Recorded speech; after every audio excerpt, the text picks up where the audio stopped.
अपने दुश्मनों को क्षमा करें, परम शांति मिलेगी आपको। दुश्मन कोई जन्म से नहीं होता है, हमारा अपना कर्म ही होता है, दुश्मन बना लेता कोई है। काऊ न काऊ सुख दुख कर दाता, निज कर्म सब भोग भराता। इस संसार में सुख दुख किसी को देता नहीं है, अपने कर्मों का ही भोग है। ऋग्वेद कहता है जो ज्ञानी पुरुष होता है, जब कोई दुख देता है, धोखा दे देता है, अपमान करता है, वो जानता कसूर इसका नहीं है, वो जानता है मेरा कोई कर्म इस रूप में दंड देगा मेरे को। ऐसा प्राणी वो क्षमा करता है और शांति को प्राप्त होता है।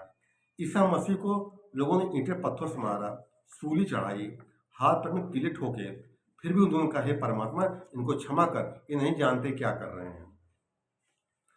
हमारा प्रारब्ध भोग होता, कर्मा होता हमारा है। ये दुख दुश्मन कौन होता है? दुश्मन कौन होता है? जो हमको दुख देता है हमारा दुश्मन है। दुख क्यों दे रहा है? हमारा पिछला कर्मा है, लेन देन है। चूता क्या करना पड़ेगा? कोई दुश्मन किसी को नहीं होता भैया। हमारा अपना कर्म ही हमारा दुश्मन है, हमारा कर्म ही हमारा दोस्त हमारा ये है। तो हमारा बता किसी ने दुख दे भी दिया तो ये समझ लो हमारा प्रारब्ध भोग था, चुकता कर लिया। और दुश्मन को दोस्त बनाने की विधि में बता रहा हूँ। दुश्मन आपका दोस्त बन जाएगा। दुश्मन आपका कि मुसीबत में फंसा हो, उसकी सहायता कर दो।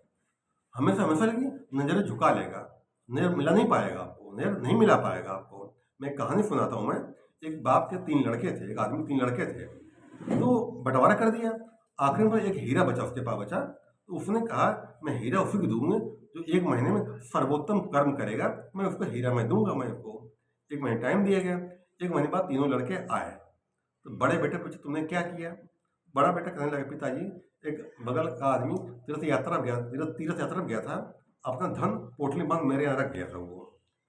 वो आया, मैं धन दे दिया। मैं चाहता धन हड़प लेता, उसका कोई था भी नहीं। मैं ईमानदारी में रही, मैंने उसको वापस कर दिया। पिता ने कहा तुमने ईमानदारी कर्म किया है, लेकिन बेटा सर्वोत्तम कर्म तुम्हारा नहीं है हमारा। बीच वाले बेटा पूछे तुमने बेटा क्या किया? उन्होंने पिताजी मैं बढ़िया कपड़े पहन के ये कहीं मैं जा रहा था, रास्ते में तालाब किनारे एक औरत कपड़ा धुल रही थी, वो गरीब थी। उसका बाल्टी पानी में तालाब में गिर गई, नदी में गिर गई। वो बेचारी रोने चिल्लाने लगी।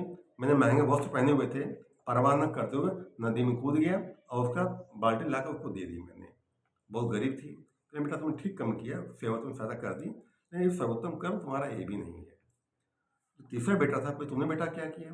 कहने लगा बेटा ये बरसात टाइम था, मैं पुल से जा रहा था, रास्ते में एक आदमी लेटा पड़ा था, यानी कि एक्सीडेंट हुआ था उसका और औंधे मुंह गिरा हुआ था वो।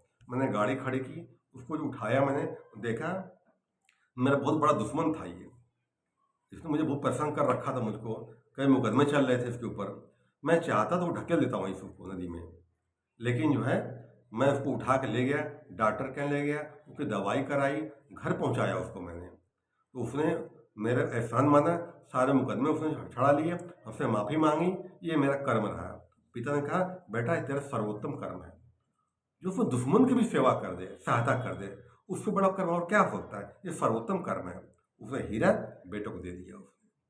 तो दुश्मन को दोस्त बनाना है, दुश्मनी मिटानी है, उसकी सहायता कर दो, मुसीबत उसमें सहायता कर दो उसकी, हमेशा में दुश्मनी खत्म हो जाएगी आपकी। ठीक है, धन्यवाद।